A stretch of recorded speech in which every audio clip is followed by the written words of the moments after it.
What if the answers we seek aren't found in one world, but in the space between them?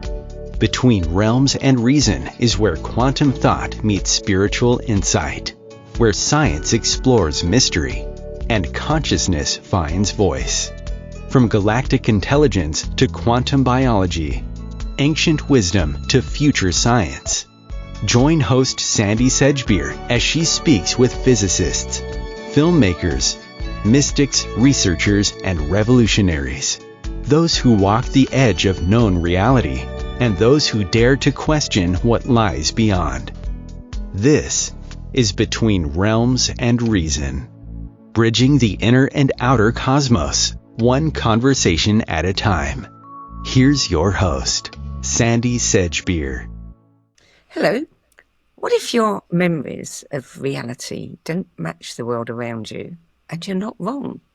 What if things really did change, but only for you and a select few? What if memory isn't a glitch, but a gateway?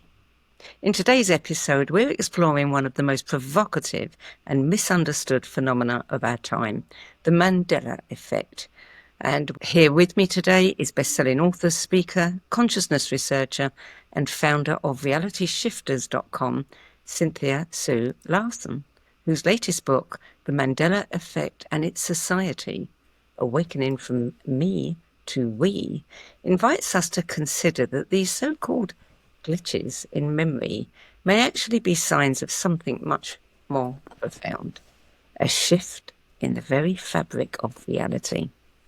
From disappearing objects and parallel timelines to the deeper implications of disclosure, identity, and human evolution, this conversation will change what you think is real and might just awaken what's possible. Because if reality can shift, then maybe our limits were never real to begin with. Cynthia Sue Larson, welcome. Oh, thank you so much, Sandie. Such a pleasure to be with you today. And it's always wonderful to speak with you, especially about things like this. Yes. So for those new to the Mandela Effect, just give us a very brief, couple of sentence definition and why you believe it's more than just misremembering. Yes, it's often considered, well, that's part of the definition. If you look it up on Wikipedia, it'll say collective false memories. I'd prefer to actually define it without jumping to cause like that, because if you think about it, they're saying what it is. They're saying, oh, it's just false memory. Nothing to see here. You can move right along. And I'd rather keep the mystery open as it seems to be and call it collective alternate memories, which means, obviously, where an individual or a group of people might, and sometimes both happen, where you remember things differently than what seems to be the case. And even an individual within a group that remembers things differently might not have an exact duplicate of what other people remember. In which case people, I know, like skeptics are going to say, well, then how can you say you're not confused? Well, that's where it gets interesting, because the groups of people are remembering very similar, if not identical things, which there's no reason that should be the case. And sometimes there's no reason for the person to be, noticing that to them something has changed, something as big as a picture in their home or a product that they've always been purchasing, or a piece of art or geography or anatomy or physiology. Pretty much anything can change. And so what is significant right now at this time is to recognize, what if we are getting an invitation from consciousness itself? What if reality is consciousness? It's not this material world we seem to presume it is. And what if this consciousness itself is inviting us very gently at first? Come on, humans, wake up. Pay attention. Are you noticing things are changing? What do you think that means? So to me, it feels like a conversation, a very gentle, playful one. Not harsh, not difficult, but boy, is it coming at the right time. Right when we need to be able to say, okay, the whole world and the universe can change in an instant. Yes. Well, here we go. Yeah, absolutely. You draw some fascinating parallels between quantum phenomena and so-called natural human abilities, suggesting that many experiences long considered anomalous, like telepathy, psychokinesis, or reality shifts, may actually reflect the same principles that underlie quantum mechanics. Tell me more about that. Yeah, and with the popularity of the telepathy tapes right now, and that's an indication, of course, that consciousness is primary, that you can't get behind consciousness, that it's possible for someone to telepathically know information. There's no way they could possibly see with their own eyes because they don't have a clean line of vision. Maybe their eyes are obscured with a blindfold and so forth. But within quantum physics, we see very similar methodologies or tools, if you will, by which people can access such things as quantum entanglement. Through quantum entanglement, you can be connected instantaneously across all kinds of time and space, across the entire universe, instantly, with someone that you're attuned to through another feature of quantum coherence. Then, if you want to steer this whole mechanism, you can do that through quantum steering. Just about everything you'd want to be able to do, you can do with quantum mechanics. It's like if you want to have a spaceship, if you will, and travel through the entire universe faster than the speed of light, that is doable with both quantum physics and this consciousness that we're saying is primary. So we've got everything we need. We've got the ability to even bilocate, and some of these things you might notice, well, Cynthia, those sound like things that we've recognized throughout eternity, that some of the most revered spiritual adepts have been able to bilocate, and sometimes children, absolutely. And so this is exactly what I'm saying, that, and I've experienced it myself too, which gave me an insight as to what's going on when you're bilocating. So we can start to recognize what are the patterns, what's the toolkit? What has been this great gift to humanity of the Mandela Effect? What is it trying to say? And when we look at it that way, we start to see some amazing things. And that's where it's much, much more than some wacky false memory collectively happening. It's so much more than that. You say that many aspects of UFO encounters mirror the same kind of phenomena tracked in Mandela Effect reports. Yes. Absolutely. This is, I think, why, if people are wondering why hasn't disclosure happened, if it's just a matter of spaceships and flying saucers, then where's the proof? People say, where's the proof? I want to see it. Okay, that's well and good. And to some degree, some of these pieces and so-called proof have been obtained, and for some reason kept extremely secret, with the exception of things that are found, like recently the Buga sphere is being considered as a possible UFO artifact, and it's publicly, scientifically being studied for the people of the world. That's very rare. Usually these things are kept confidential and secret. So what's happening, and why am I saying it's much more than that? Because if you look at the reports of people like Jacques Vallée, Paula Harris, and so forth, they will start to show you, and as did John Mack, I believe, that many of these reports of having a UFO experience are very telepathic. They are actually fundamentally of consciousness. And to me, that explains also why the disclosure has not happened, when our governments of the world can say, like, well, we're not in control of this. We're looking at some sort of vehicle that looks like it suddenly transforms into something different. And that's basically a quantum phenomenon, very similar to the Mandela Effect, where it looks like it was just hanging in the air and then it suddenly took off. It looked like it was one thing, then it turned into another.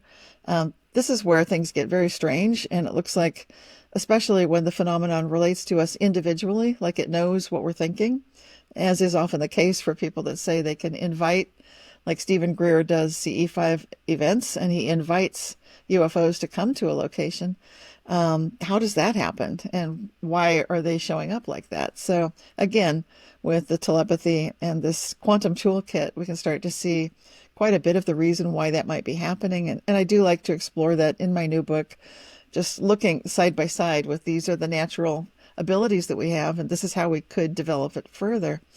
And I believe that's part of what this UFO phenomenon has been inviting us to do all along, is to, again, be dazzled by it, be in a state of astonishment by it, be in a state of reverence, and then through that excitement, that's a very positive way to learn, very high vibratory frequency, come up to that level also and participate, with the beings that obviously are, perhaps they're part of this oneness universe that all of us are part of. Obviously, it seems like that would make sense.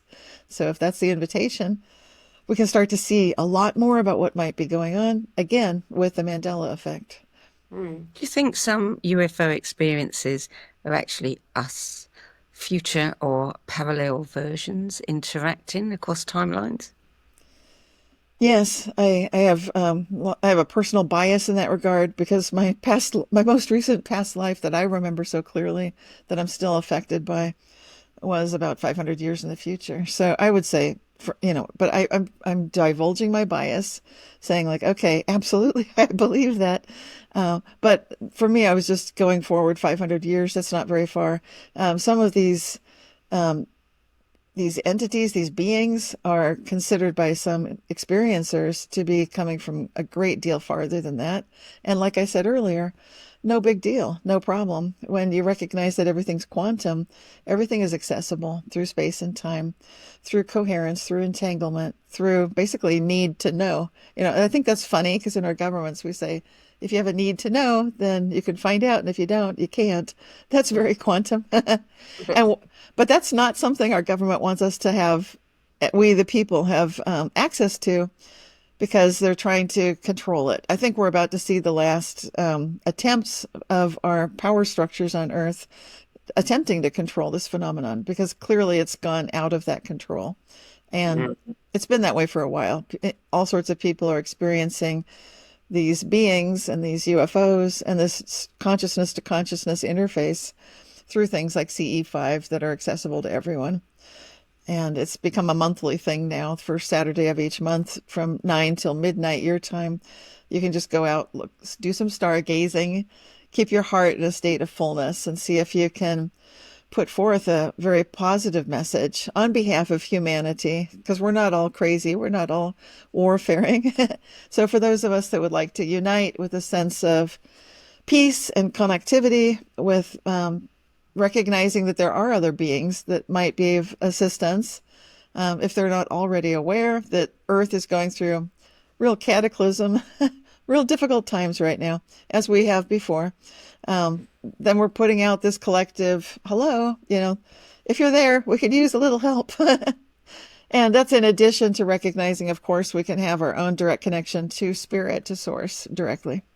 Yeah, I remember reading in a book recently, somebody asked the question, why are we seeing so much more UFO activity? And I think the answer was because it's deliberate on the part of, whoever is creating that activity, because they want to be seen.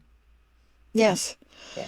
And there's another theory about the gifts. They call it gifts when pieces of the technology are made available to humanity, such as it's been said that the fiber optics, Colonel Corso said that was something that was gifted to humanity. And then other things that have come through too. I've heard from other individuals that Kevlar came through as well. Very special kinds of fabrics and technology that we can learn from and reverse engineer. And some people are saying such things as anti-gravity have become available, and free energy. Now, those two right there, of course, would have the governments of the world concerned about national safety and security. However, they could also change in an instant the way that the livelihoods of humans on Earth at this time, if there was no more struggle for heating your home and for transportation, the quality of life instantly improves. So this 2025, when I think the control is about to leave the center kingpins that have been basically ensuring that most of their governmental people are not able to be aware of what the governments have been reverse engineering and stashing away. I think that's about to change. I think this is the beginning of the change this year, 2025. So that's why it's important to take a look at the Mandela effect, because if you don't understand the internal technology, like what we can do as human beings to telepathically, for example, pilot a telepathically controlled free energy anti-gravity spaceship, we're not quite ready. So we can do our part, come up to speed, and not just leave it to the robots, leave it to artificial intelligence to do everything for us. I believe that's why I remember my past life in the future so clearly. It's only 500 years from now. That's pretty soon. And so from that vantage point, I have a very strong bias, as I mentioned before. Let's not give everything over to the robots and the AI and the quantum computers. What I saw as an observer in the future is that kind of went in a bad direction, in my opinion, that people got lazy and the central AI was doing, I think, too much. So it looked to me like sovereign free will of humanity was pretty much gone because the central AI was doing everything it could to keep humans safe. So a lot of protection there, but it felt miserable to be a human. In your view, is human perception catching up with quantum mechanics, or has it always been quantum and we're only now beginning to notice? Oh, that's a great question. It looks like there's evidence that it's always been quantum, just like birds are flying with quantum coherence and entanglement, and they're able to sense magnetic north and so forth, which is changing right now. Another sign of a little bit of chaos on our planet. Humans clearly have such abilities as well, but they've not usually been acknowledged as being quantum phenomena. Most of our senses are extremely quantum, like we can sense one molecule of a fragrance in a room. In fact, two people can sense that, which according to traditional science should be impossible, because if there's only one molecule of fragrance, you can't have two people simultaneously sensing it. But that is possible. And so it's and the way that the sensory apparatus works within the nose has to do with quantum teleportation. And it looks like it can also teleport to another experiencer as well. So as we look at this and study it more deeply and recognize, wow, we're so quantum, our memory, our cognition, our decision making has also been proven to be quantum.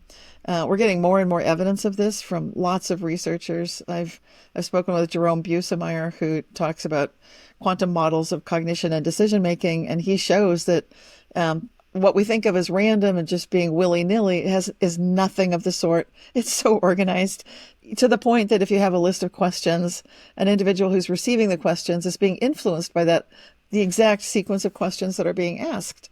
Of course they are. That makes sense I'm saying it, like, well, that makes sense. But this has been dismissed, and we've been led to believe that we're just sort of random digital computers. And we're much more, I hate to call us computers at all, but if we are similar to something, it would be more similar to quantum computing, humans, because our logic operates that way.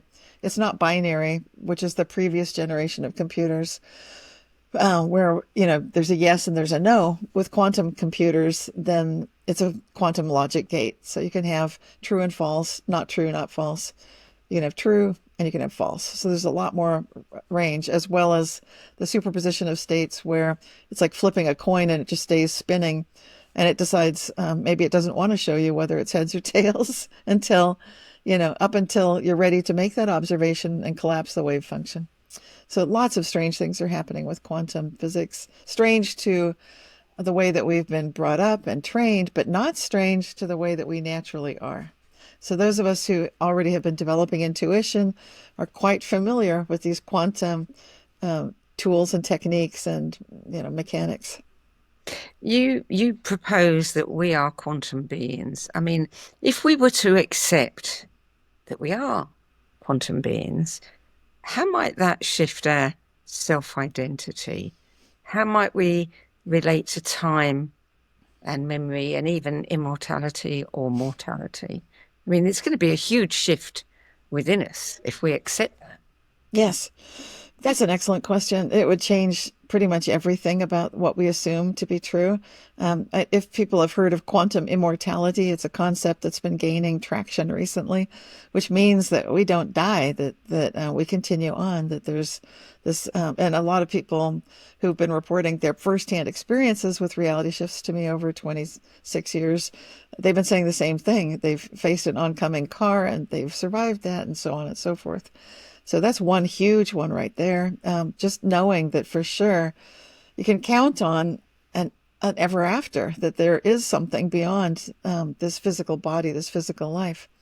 Another big aha moment could be that time is not at all what we think it is. You mentioned that. That's huge, because with a lot of our quantum experiments that have been conducted with the double slit experiment, which is called the most elegant experiment in all of science, where it's just a very simple apparatus with an observer, two slits, little apparatus firing one photon at a time through first one, this double set of slits that are in the screen, then it lands on a backing screen. So based on the observation and the way where you put the observational device, the entire output of the experiment can be influenced. So you either have the particle acting like a photon particle, like a paint splat, or like a wave function where you've got interference of wave patterns. So you can run this experiment and make a future decision and affect a past observation that absolutely operates correctly and works every time. From that one experiment, we've now got evidence to show that we humans can also change our own past. And we're looking at the Mandela Effect again, that history has changed. Can we do this together? Obviously we can. So we're starting to see through, and I'm referencing the Mandela Effect if you want to get sort of a feel for what does this feel like. We're getting that chance right now with the Mandela Effect to get a feel for what that feels like, to get the opportunity to see you can have hope for the future, which sounds crazy because we're taught the moving finger writes and having writ moves on. That's from, the Rubaiyat of Omar Khayyam. But actually, you can unsee things. That's another big thing that people say popularly. I can't unsee this. Oh, yes, you can. And we've been given the toolkit to do it with the quantum eraser. You can absolutely unsee things. Now, I'm not saying that this is easily available and accessible to everyone, and I'm not recommending people go out and defy death. Certainly not. Don't do something dangerous just because you heard this interview. What I am saying is that a lot of people are noticing that these quantum so-called, I call them superpowers, are very natural, and they're part of what we've been given. And they absolutely change our view of everything. To know that telepathy is real through quantum entanglement, that those people that you care about not only can read your mind and kind of what's going on for you, but you can read theirs. We've got quantum steering, which is psychic telekinesis, if you will. That's been proven recently to be true too, with experiments operating in Canada, so that when they've done some transcranial stimulation and deactivated a part of the brain, put like a temporary brain lesion, and again, I'm not recommending this, on the left medial cortex, then individuals can easily, with their mind alone, move a little cursor around on a screen. That's just the beginning of telekinesis. If you can do that, then you can do like Luke Skywalker and lift a spaceship out of the mud and start flying spaceships.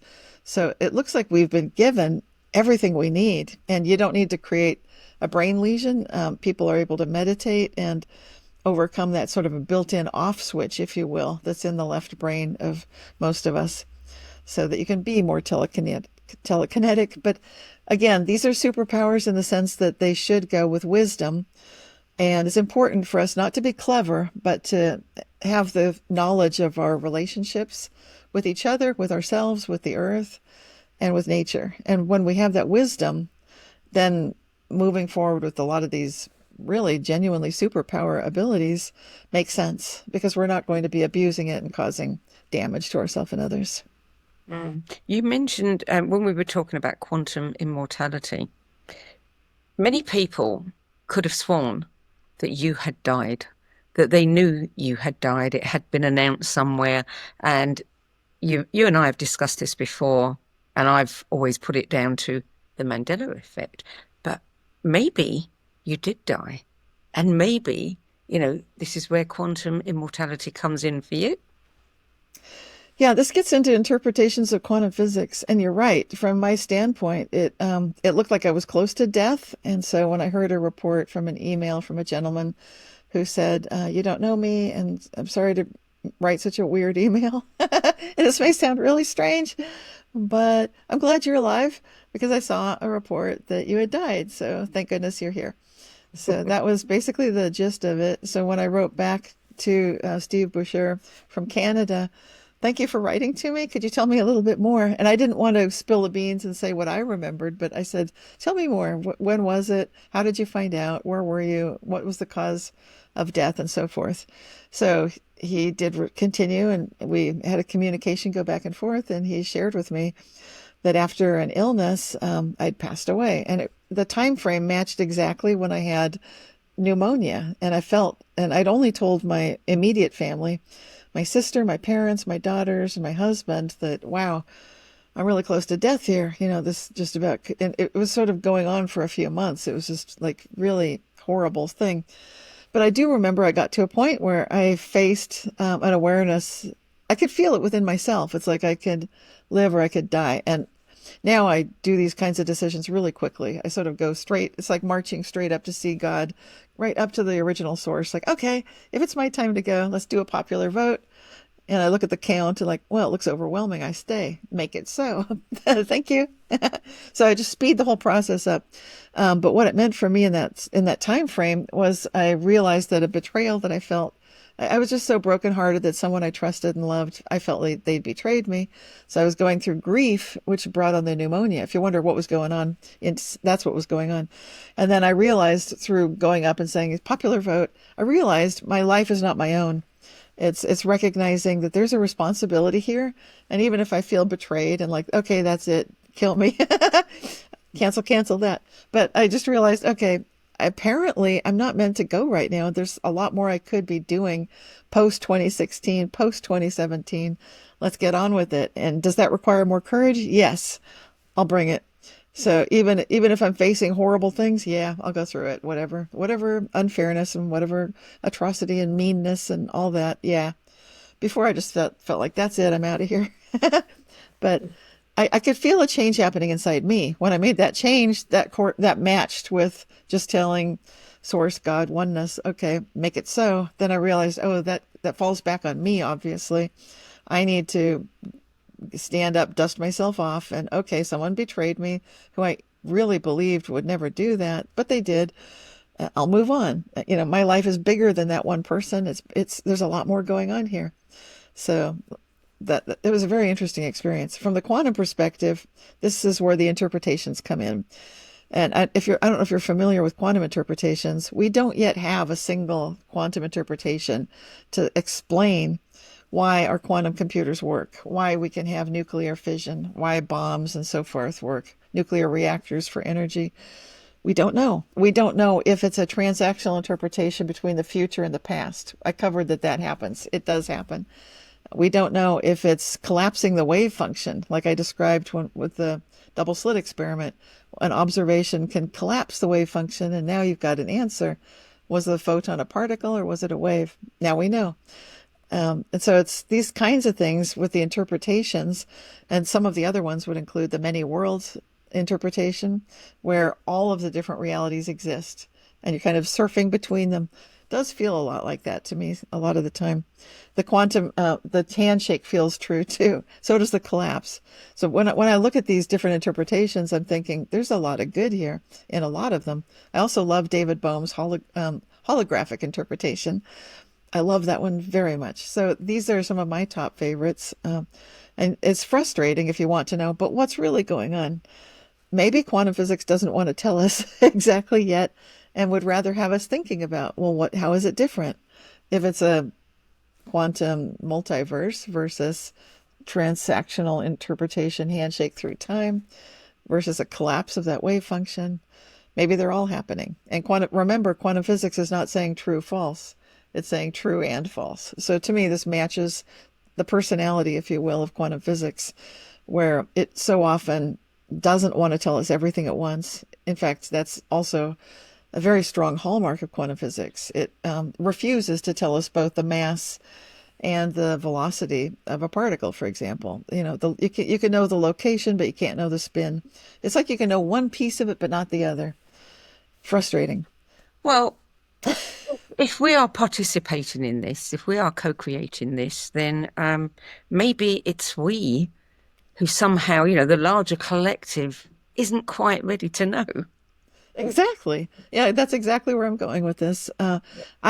This is where you might say that spirituality and science might start coming together.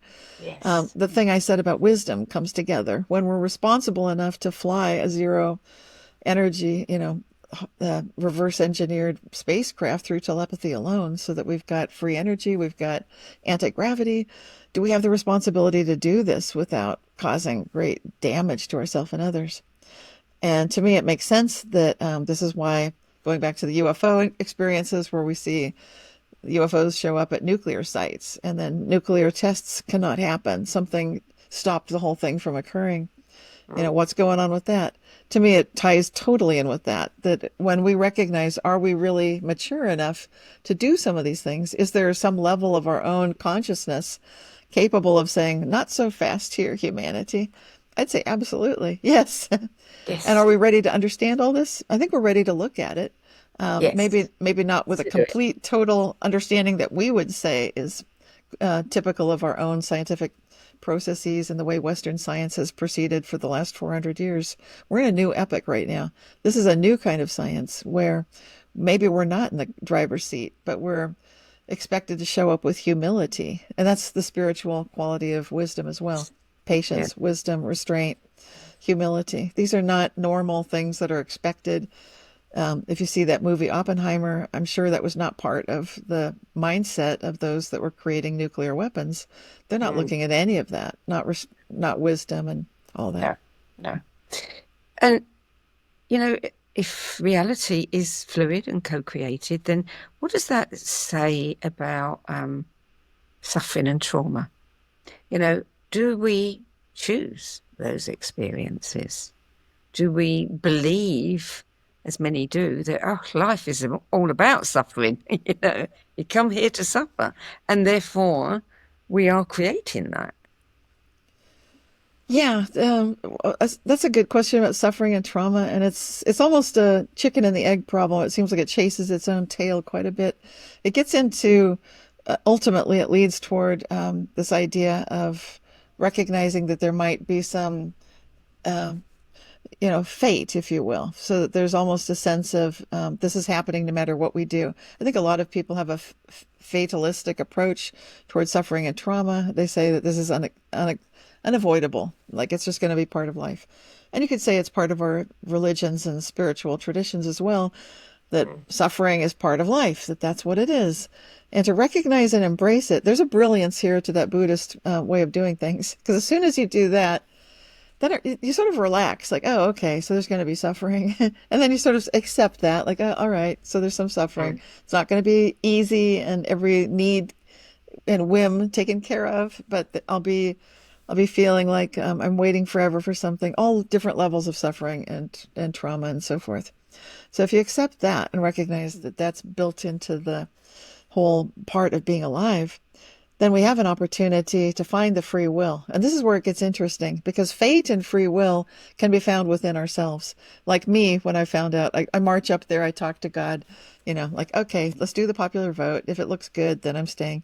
But then I end up coming back down to my everyday life, and I need to make some changes in myself. I need to stand up and, live, even though there's someone who wishes me dead. Apparently I can feel it, the betrayal and so forth. So that kind of suffering and trauma is a learning experience ultimately. And then we can start to see revealed within what I would call levels of conscious agency. You could call it higher self. You could look at the chakras in the body. You can recognize we've got a level of head. We've got neurons in the brain, obviously. Now scientists are showing us we've got neurons in the heart. We've got neurons in the gut. That's 3 different levels of conscious agency within the physical body. We've got some above the physical body. And so when I'm doing my little march up to talk to oneness and source and who's in charge here, I'm going through a lot of levels of conscious agency of myself. Some of them fully understood that this would needed to happen, that Cynthia, and I'm using Iliism here to talk about myself, third person, intentionally, to bring that level of conscious agency forth and recognize, okay, Cynthia needed to feel betrayed in order to recognize that even if she is betrayed, she is in service to much more than just one person, way more than that. And like, oh, that makes sense. But then to feel it is to learn the lesson. And so then you can start to see, as I did with my levels of conscious agency, wow, I'm learning about a level of myself that was willing to have this fateful occurrence. You could say it was fated by my higher self, saying Cynthia needs that. The physical being that Cynthia calls Cynthia Sue Larson, she needs to go through this so that she can overcome the sense of, just dying if someone betrays you. That's not time to give up. That's time to recognize who are you really serving. So it should be the oneness, should be all of the creation. And in that case, like, oh, then we just don't roll over and cave in. So then the fate that looks so fateful and so on rails that I was just going to die of pneumonia, the whole thing changed right there. And so I'm seeing in operation levels of my own conscious agency at work. And if you recognize that we all have that, even if you just recognize between your head, your heart, and your gut, wow, this is huge. So then we can recognize suffering to the point that we need it is for some level of ourselves. And it may be hard to see.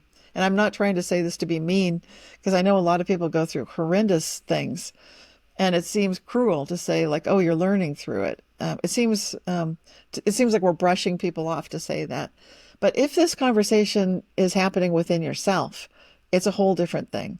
And that's where it gets really interesting, and where each of us has the opportunity to rise above atrocities. And I'm not going to mention examples, but there's so many these days. So we can recognize that if you look for the gift, like, what am I learning? How can I be better than I ever was, even though I didn't want to be better? Then it's like, okay, there's a gift here. Phooey. Yay. And we can accept that with whatever grace we can muster in that point. It's a horrible thing to have someone else telling you, like, oh, this is good for you, you're learning from it. That's not usually what we want to hear when we're going through this. But if you have the conversation yourself, it's another thing. And then you can recognize, oh, there's a part of me that wanted this to happen. Yes. Whoa. Yes. Whoa. Yeah. If timeline shifts are real, how do we discern memory from message? Yes, great question. Well, I do believe timeline shifts are real, and there are so many different kinds of them. So memory and message, timeline shifts. Let's talk about what we mean by a timeline shift. There's the timeline jump. I presume that's what you're talking about here. There are also specifically time shifts that get into time slowing down and stopping, some events duplicating, like you'll just see it happen, a stream of events occurring all over again.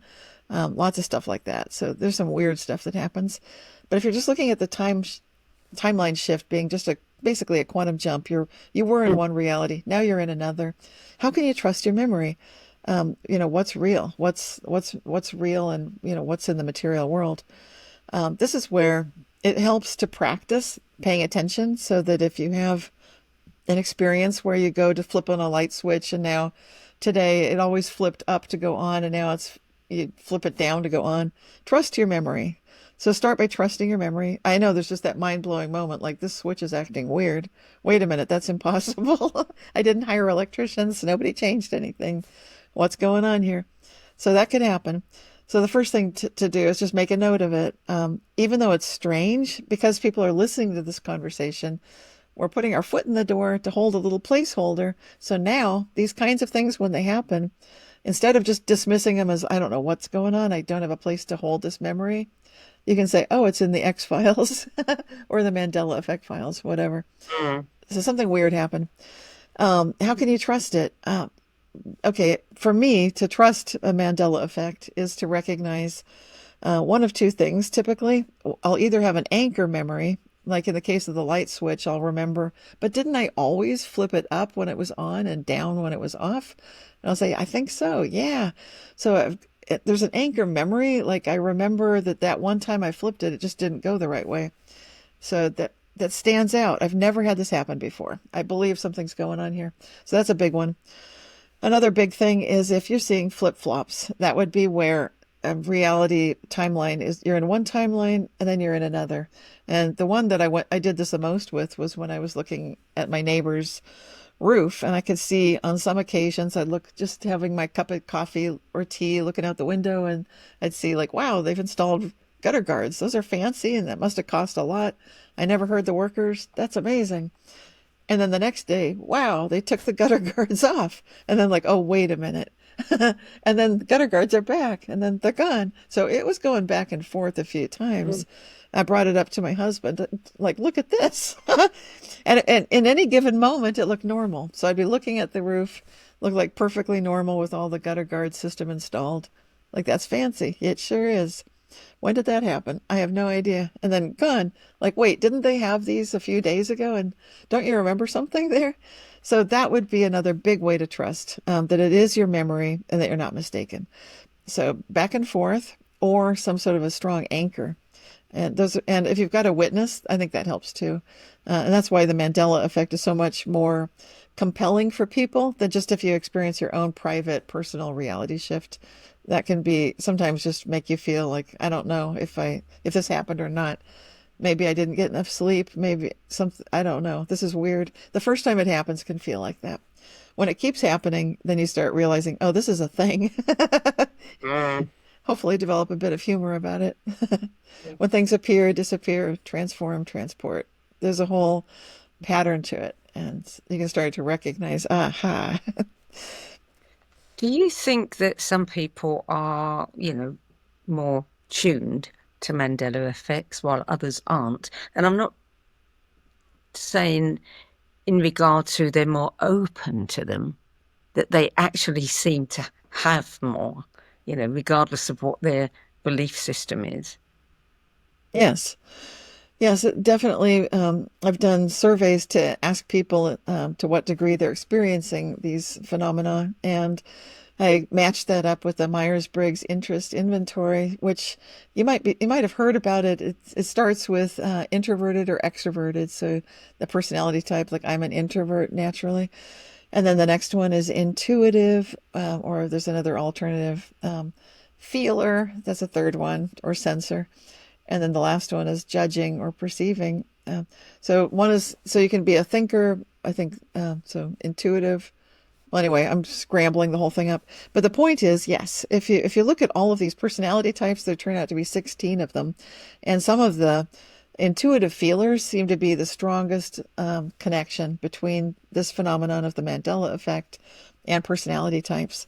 So who are intuitive feelers? And this is where I've had some interesting conversations with the psychologist, Dr. Bernard Beitman, who notices that he calls them empaths or so forth. Basically, what these people are doing is they're capable of perceiving something that's a little bit outside of their own level of conscious agency. So they can imagine what it's like to be another person or to be another higher level of themselves. And as soon as you're doing that kind of thing, you suddenly are in the wide, wonderful world of Mandela effects, and they are happening a lot more often, to the degree that you might feel like everybody should be seeing them. But in fact, people that don't have that intuitive feeler component are less likely to witness them.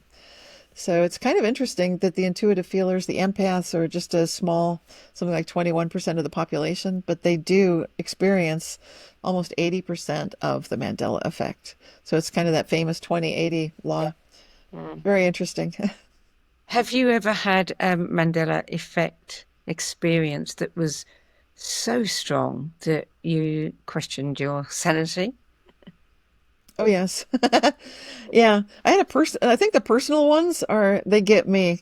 So it's not a whole bunch of people noticing a big change, but it's like a real-time miracle. And that blows my mind. I am, again, for disclosure and disclaimer and, full, put all the cards on the table, I do put it out there to the universe, show me the wide spectrum of this phenomenon. So then I do get to see, I think as a result of that heartfelt, soul-felt intention, things come to me.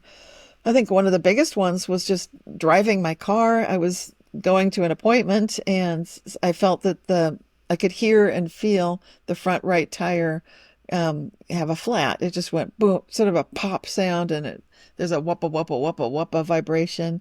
The steering wheel is kind of vibrating and pulling in the direction of the flattening tire. And the funny thing is, I'd been asking how good can it get as I was sort of meditating in a very high vibratory state. And I thought, that is so weird. Like, why would I get a flat tire when I'm doing that? But I thought, but I'm just staying positive, even though that's a stretch. I knew this is important. When stuff seems to go wrong, you want to keep your positive vibration as high as possible. You want to stay in reverence, gratitude. In other words, how good can it get? Instead of feeling like, that figures, and start swearing and shaking your fist. I didn't do that. I didn't go into that. I stayed very positive. So I pulled over to the side of the road, got out of the car, went to inspect the damage, like what kind of a flat is it? I know I need to change the tire. But when I go to look at the tire, it's fine. There's nothing wrong with it. And now I don't know what I'm doing out of the car with the car pulled over. So I get back in the driver's seat, but I can't go anywhere because I know I have a flat tire. So I'm in a catch-22 right there. It was very funny to see myself in that state. I got out of the car again, and I went to the right front tire and I kicked it. I don't know why I kicked it. It looked fine.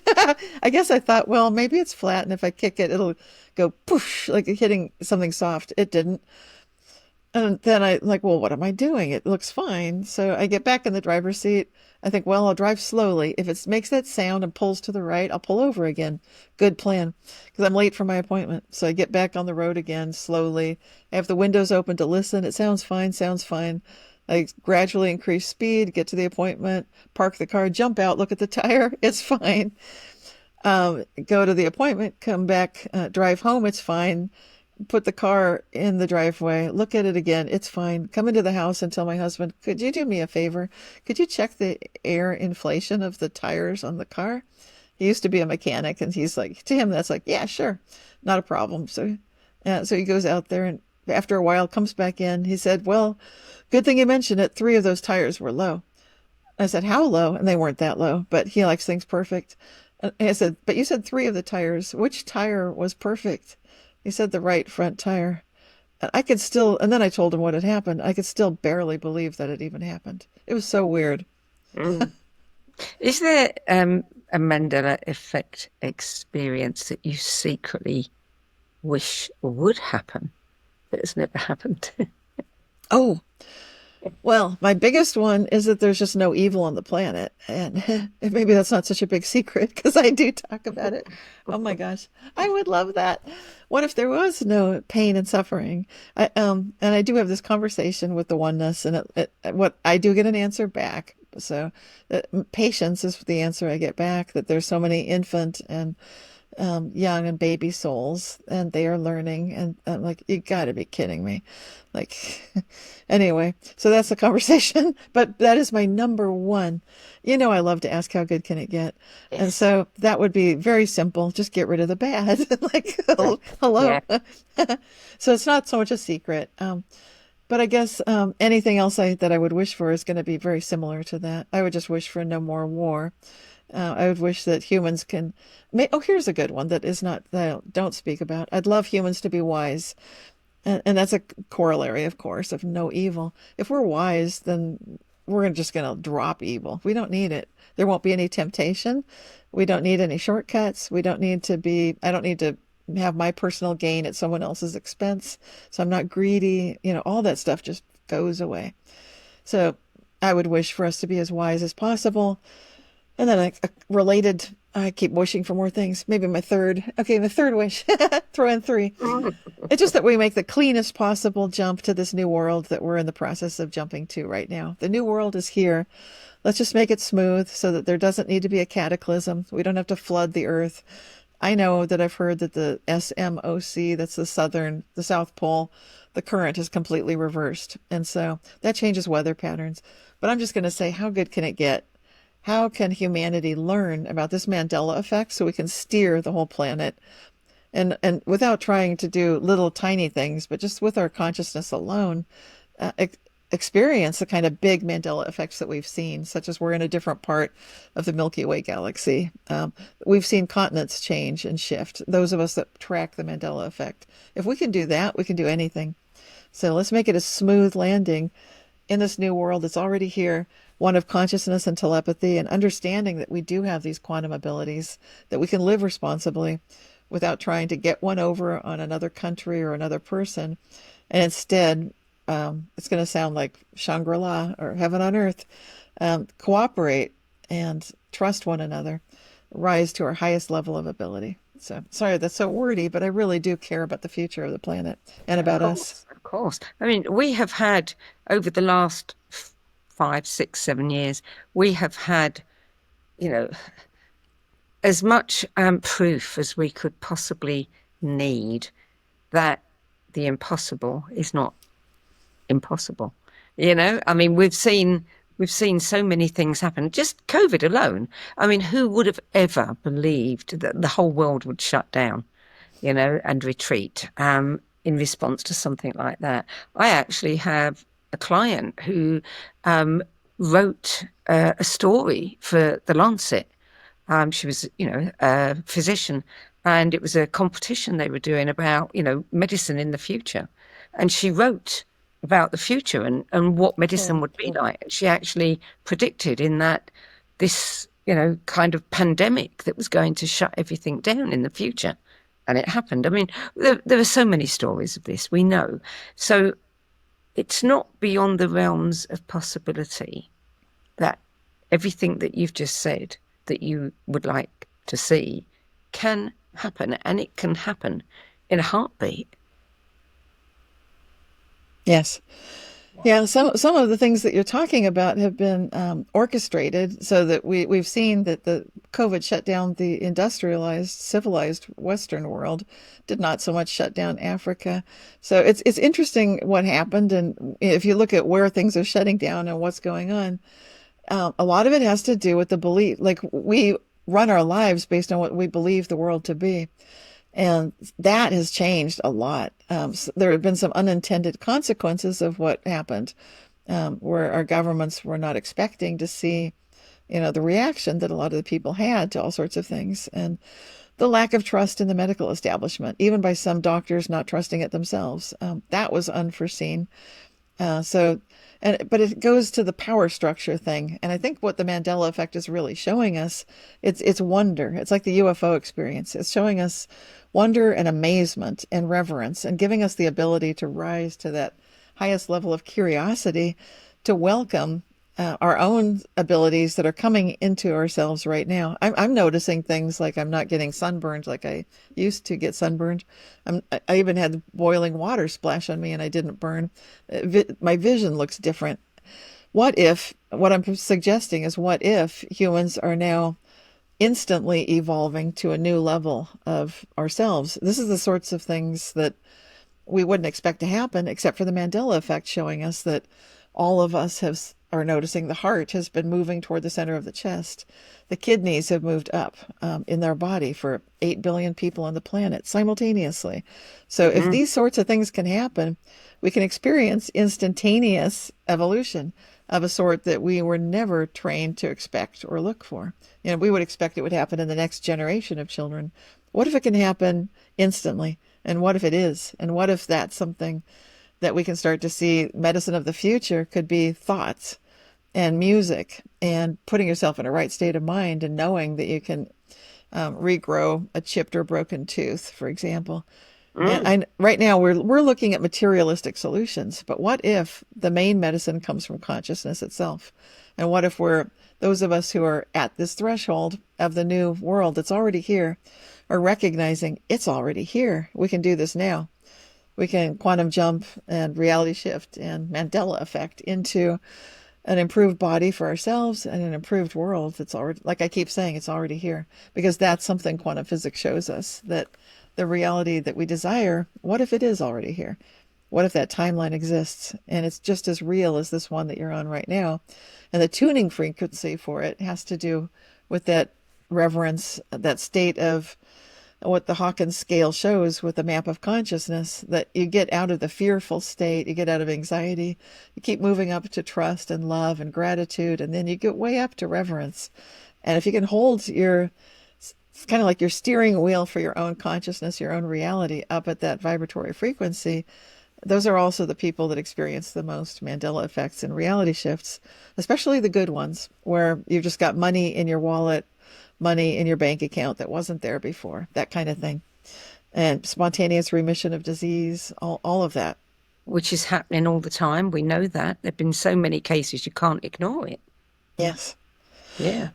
Yeah, it's huge. And that's also what happened to me with the pneumonia. It was, for me, it was a shift, getting out of, okay, I guess I'm dying because someone betrayed me. It was changing the story. No, my life apparently matters more than just to one person that I trusted. I laugh because it sounds silly. But for me in that moment, that was not silly. That's how I was feeling. I was feeling so betrayed. And like, okay, just kill me and I guess we'll carry this karma. Like, no, let's not do that at all. Instead of doing that and being upset with this person, what if I'm living for a lot more than that one person? It's like, whoa. And that's not something I can just tell myself and do. I had to kind of march upstairs and talk to the big source consciousness and say, is this a popular vote? And then take a look at it and see like, whoa, that's amazing. Apparently I'm necessary. I'm helpful. There's something good that I can still do. It's not my time to leave. And that would be like almost 10 years ago. I would have missed all this. I wouldn't have this new book. So it's a pretty Yeah. big difference. Yeah. You started the Mandela, conferences, didn't you? The Mandela Effect conferences. Are they yearly, annually? We were doing them yearly. I would say it's past tense because we've decided it's a group decision to uh, disband the organization. It was a nonprofit. I'm sorry. I know people are heartbroken, myself included, about that. I would have loved to keep it going. But two of our board members had something going on that was basically showing that they needed to step down, and if it couldn't run the way it had been running, and that's a big change. There were just four of us on the board.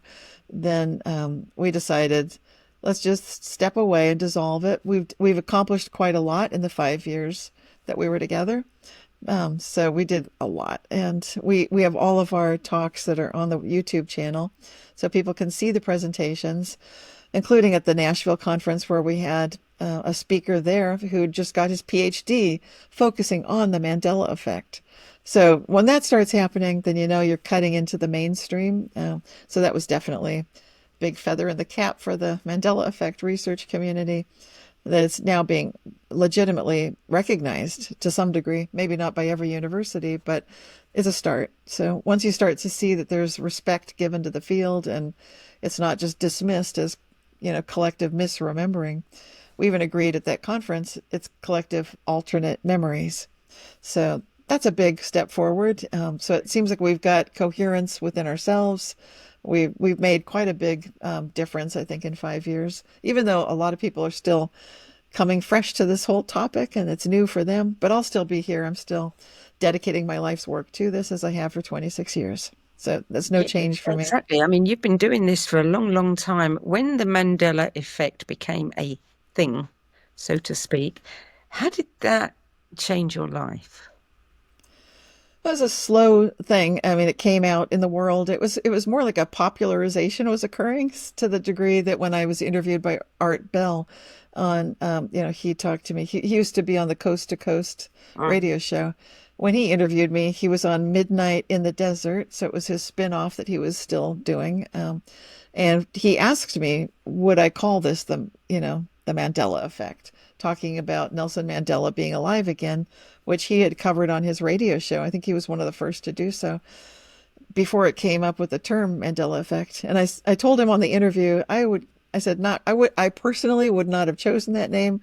I would call that specific type of reality shift. I'd call it all reality shift. And then that particular one, I'd say that is alive again, where somebody, whether it's, Nelson Mandela, or it could be myself or somebody else, is alive again. For me, Jane Goodall was a big one, and I think she's still alive, thank goodness. But Yes. I remember when she died, and I was devastated, and I thought, no, that's not okay. And that doesn't always happen. Where I think that when John Lennon died, I thought no, and then he stayed dead so far. You never know. People may say, "What do you mean so far?" He might come back. I'd be happy anyway. But yeah, Jane Goodall came back. A bunch of people that I've seen die have come back. And then that's something that keeps showing up in the Reality Shifters monthly newsletter that I put out. People share reports when they experience them, showing where and when they heard something like this. So it can still happen. Yeah. So you've got an event coming up in August, a journey to consciousness in the modern world, co-creating a golden age through oneness. Yes. Tell me about that. Yes, this is an event organized by Paula Harris, and she's been a journalist. She's an Italian-American journalist from Rome, Italy originally, but she currently is doing a TV show in Mason TV in Mexico, and she's been researching the Buga sphere, which is that little flying UFO device. So she brings to the topic a lifetime, decades of professional work in the field of what you might call ufology, but she's a serious scholar, and she reports firsthand interviews, as well as in one case, I think she actually met a being but that's not her preference. She'd rather interview people that have experienced things. But nevertheless, it did occur. So she's an experiencer and a journalist. Another organizer is Julien Chameroy from Paris, France. And he's an experiencer when he was a young child. And he's written books about oneness, usually in Japanese. So he's French, but typically working in Asia. And then myself, focusing on consciousness and mind-matter interaction for decades now. And so the three of us are coming together because we're recognizing that consciousness is the new frontier, and that what humans are being invited to do at this time, and whether you see it as a message from these beings or about reminding us to focus on oneness, or whether you notice it with the Mandela Effect, as in my work, and then you notice, wow, we need to be wise. Sounds like we need to respect that oneness again. So we'll be bringing together the body of our very unique individual experiences with a very special group of people, because the people coming to the event themselves are authors, leaders, what you might call light workers. These are visionaries, basically. So it's a very unique opportunity to be at a retreat for the weekend in August, that's next month, and talk about oneness. And of course, presentations will be made by Julien, by Paula, by myself. Paula will be mentioning this exciting information she has just received from the Buga sphere, which is ongoing. Fascinating stuff. And then I'll be talking about my own fascinating insights as to where's the Mandela Effect taking us now? What can we do? How is it showing us that we're evolving right now? And what does that look like? So I'll be bringing that. And then Julien will be bringing his oneness ideas, which, like I said, his book about oneness, hopefully it'll be out in English in the next month, so that we'll be able to talk about his book too. I don't read Japanese, so a bit of a disadvantage there. But it's going to be so much fun just to bring a truly international perspective to oneness, to humanity. And that's what we're doing. We're bringing together a very new sense of the new human, the new global collective. Like, what are we creating together? And like I said, we're visionaries. So we'll be doing CE5 at 2 of the nights that we're there. And you might wonder, what's the purpose of that? It's very special when you get a group like this together, because you get extremely deep conversations going with these, what you might call other beings. Are they interdimensional? Yes. Can they change? Can they show up in our reality like they're playing inside of a dream? Yes. Like when I bilocate, I'm daydreaming and I'm somewhere else. Can they do that? Yes. And so are they teaching us? Absolutely. And are they teaching us individually? Yes. And collectively? Yes. So if you want to experience any of this, and it sounds like something that would be wonderful and right up your alley, if you'd like to be part of finding this new reality, this new world that's happening right now, that we're creating as it's already existing, it's kind of it's that interesting little dynamic. We're creating it in the sense that we're observing it, but is it already there? Yes, it is. So where is it taking place? Okay, this is Crestone, Colorado, and it's been called the Himalayas mountains of the United States because the altitude is very high altitude location. It's also considered a UFO capital because it's a dark sky center where there's not lots of light pollution, surrounded by very high snowy mountains and just beautiful nature. So we'll be doing a very special gathering in a very special place that's been considered sacred for actually millennia, and in recent times it's also been a gathering of many different sacred spiritual traditions that have brought their communities together. I think it's the only place in the world that's got just so many different spiritual centers that are so different, like Buddhist and Jewish and Christian, and just all together in one place. And that was by design. So Crestone was an intentional community. But originally, it was respected by the indigenous people of the area as being extremely sacred. And that can be felt when you're on the site as well.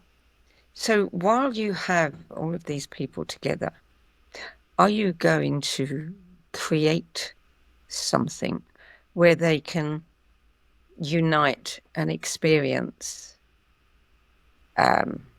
maybe an event of some kind? I mean, it's very powerful when you Yes. can get, a group of people together, with high consciousness and set an intention. I know for a fact that there was an event in Sedona some years ago. Somebody who should have been there wasn't, because they were literally dying. Their body was shutting down. And that whole group, 500 people, all prayed for that person. And on that day, that person's health turned around. And they went on to live for another, 5-10 years. I can't remember how long. But are you planning to actually do something at that event? Yes, this is an experiential event. So we do, we break into little groups and do things together. So it's a retreat. It is a workshop, and we will be working with intention and attention, and and talking about just letting go of the drama that each of us tends to carry, so that we're not carrying that forward into what we're observing, thus what we're creating. So as you observe, so you create. We'll be raising that vibratory frequency to a level that's in that bliss range, bliss and reverence, and giving ourselves and all of humanity an opportunity to, connect with this beautiful reality, this new world that's been predicted and forecast, and is in fact, some would say, the reason that so many cataclysms and difficulties are arising in this time, including COVID. All of this, it's sort of like, is this all according to some playbook? Yeah, pretty much. But can we therefore change what happens next? Absolutely. So this will be a big part in that, for sure. Yes. Good. Personally and as a collective. Yes. Cynthia Sue Larson, thank you for joining us today. Oh, thank you, Sandie. Thank you for doing what you do. A few words before we close. Cynthia Sue Larson's work challenges us all to embrace a different view of consciousness, one where our minds aren't just recording reality, but actively shaping it. Whether we call it quantum jumping, divine intelligence, or timeline fluidity, one thing is clear. The Mandela Effect isn't just about what changed. It's about who we are becoming. The Mandela Effect and its society, and that's the name of the book, isn't it? Yes. Yeah, moving from me to we. Yeah. Awakening from me to we. Awakening from me to we. Yeah. If you have enjoyed this conversation, I truly encourage you to read this book, and in fact Cynthia's other books as well, because if you're sitting on the fence there not knowing what is real and what isn't, this might just help. And something else to sit with: if your memories don't match the world around you, maybe it's not your mind that's unreliable, but your map of reality that's too small. So that's it for this week. If you want to know more about Cynthia Sue Larson's work, this upcoming event, visit her website at realityshifters.com. You'll find information about her best-selling books there, and you can also sign up for her Reality Shifters newsletter, which has been going for 26 years. Wow. Yes. Yeah.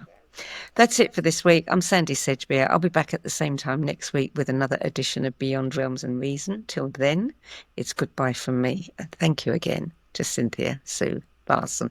I'm so glad you didn't die. Me too. Thank you. If today's conversation sparked your curiosity, you'll love our other shows. The Synergy Sessions, where leading-edge thinkers collide in bold, unscripted dialogues that ignite new possibilities. Between Realms and Reason, where we journey into the mysterious consciousness, energy, and the hidden layers of reality, where science converges with spirit in ways you've never imagined. And the No BS Spiritual Book Club, where leading-edge new thought speakers, teachers, authors, and luminaries who've walked this path before you share the 10 books that had the biggest impact on their life journey. All 3 shows are available on YouTube, Spotify, Substack, and all major podcast platforms.